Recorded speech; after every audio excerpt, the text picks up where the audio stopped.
हरिः ओम्। अथ मन्युसूक्तम्। यस्ते मन्यो विदद्वज्रसायकसहवोजः पुष्यति विश्वमानुषक साय्यमधासमार्यन्त्वयायुजसहस्कृतेन सहसा सहस्वता मन्युरिन्द्रो मन्युरेतासधेवो मन्युर्होता वरुणो जातवेदः मन्युं विषयीलते मानुषीर्यः पाहि नो मन्यो तपसा सजोषः अभीहि मन्यो तपसस्तवेयान्दवसायुजविजहिः शत्रून् अमित्रः वृत्रः धस्युहस विश्वावसून्याभरात्वान्नना त्वं हि मन्यो अभिभूत्योजा स्वयंभुर्भामो अभीमादिशाः विश्वचर्षिणिः सहोरिः सहवानस्मान्वोजः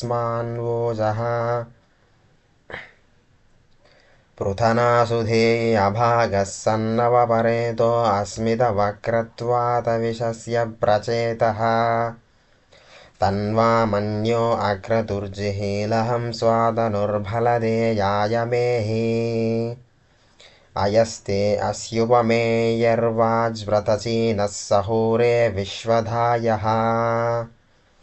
मन्यो वज्झिन्न भीममावधृस्वः नावदस्योऽमृतभोज्यापेः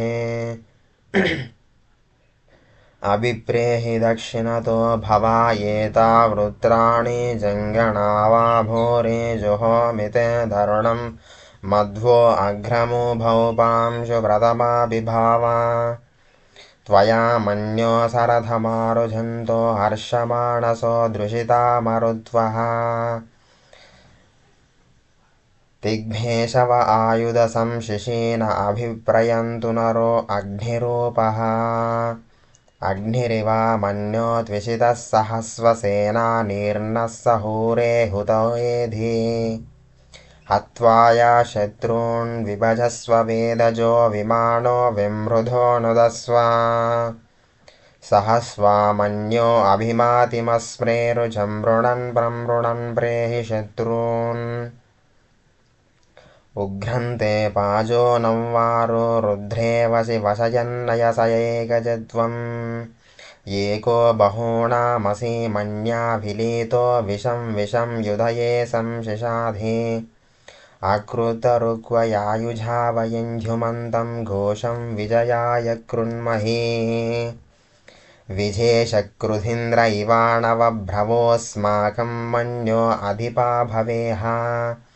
प्रियन्ते नामा सहोरे घृणीमसे विद्भातमुष्यं यत आभूत आभूत्या सहाजा वज्रसायका सयोभिभर्षभिभूत उत्तरं क्रत्वाणो मन्यो सह मेध्येदि महाधनस्य पुरोहुतसंसृजिस्रंसुष्टं धनमुभयं समाकृतमस्मभ्यन्ताम् वरुणस्य मन्युः भियन्धाधानावृदयेषु शत्रवा पराजितासो अपनिलयन्तां धन्वानाघा धन्वाना झिञ्झयेम धन्वानातिव्राः समधो जयेम धनुःशत्रोरपकामं कृणोति धन्वाना सर्वः प्रदिशो जयेम। अथ मन्युसूक्तं समाप्तम्।